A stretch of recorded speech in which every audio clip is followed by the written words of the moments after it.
meet with them and see, take the input, you know, from the different teachers and sources to see what the needs are. And I have, when we moved up here from Grandview years ago, we brought a 15-year-old neighbor boy wanted to come with us.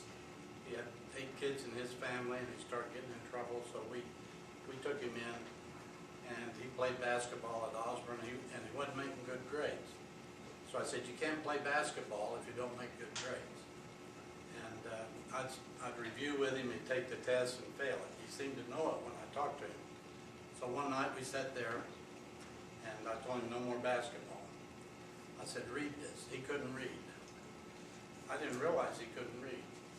So for the next few weeks, we did spelling lists, 20 of each word.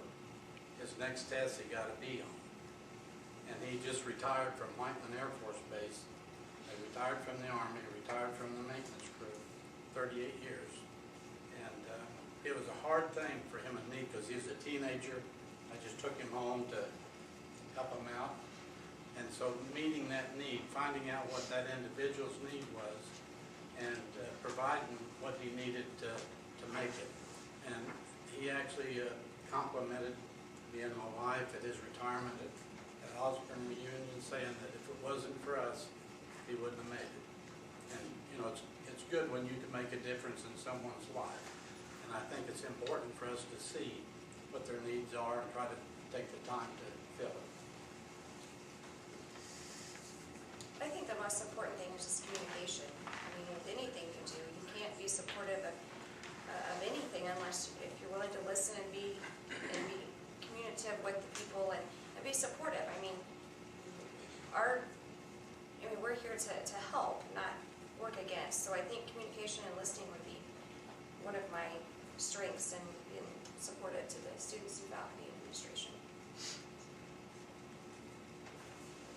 To support the students, I think the best thing we can do there is just get the best highly qualified staff that we can hire. I mean, that's pretty much the best, I guess I feel, is what I can do for the students. If I got the best teacher in that position, you know, they're going to get the best education that the school's going to give them.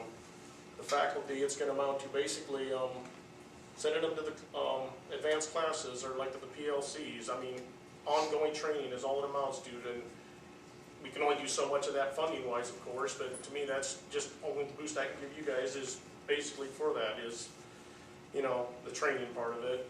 Administration, I guess, a lot of that's just going to entail,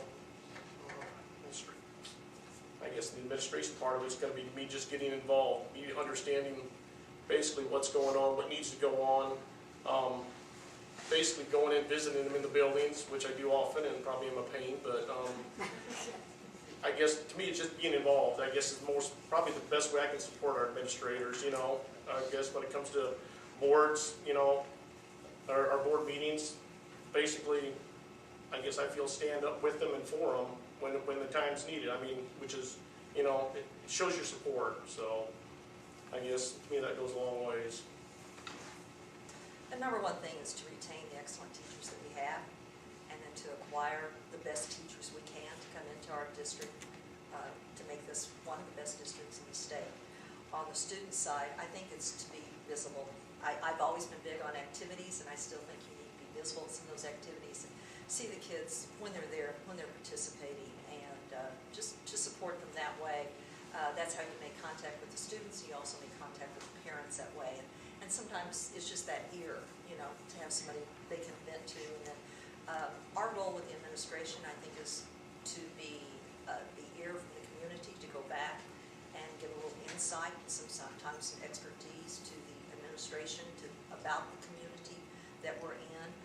I'm sure Dr. Robson gets tired of hearing, you probably don't need to hear this, but just a little background information, you know, and then do with it as you want. Because sometimes you do need to know what's happened in the past, so you don't make the same problems. And I think the big key is with the administration to back them to sponsor the programs that, although sometimes they may seem unpopular at the beginning, but they're going to be best for the success of our district. And we aren't here to micromanage. We're here to support the administration, to choose the administration, and then to help guide them for the future.